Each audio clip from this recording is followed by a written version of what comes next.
In today's video, I'm going to teach you how to embed files on Google Sites.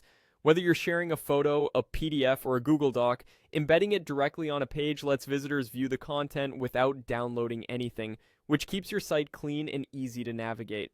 First, open Google Sites in your browser and sign in if needed.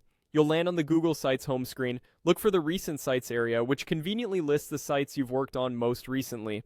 Click Recent Sites to expand that list.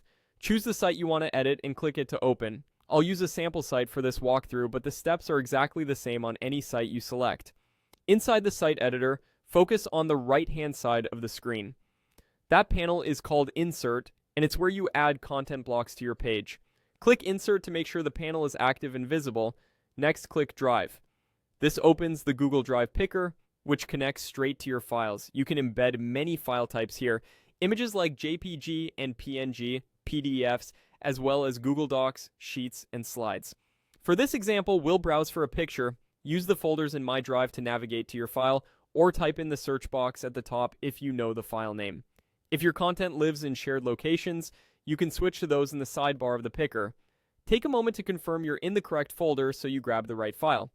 When you find the picture you want, click it once to select it. You'll see it highlighted, and a preview may appear on the right to help you double-check it's the correct item before you continue. Now click Insert.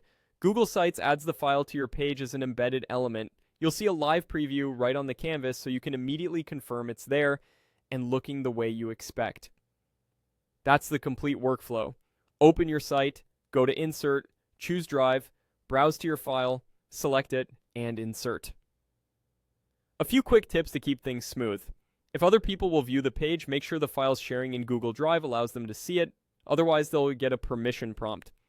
If the picker doesn't show your file, try the search field or switch between My Drive and any shared locations. And if you select the wrong item, simply repeat the drive step and choose the correct one. That's how to embed files on Google Sites quickly and reliably. Thanks for watching.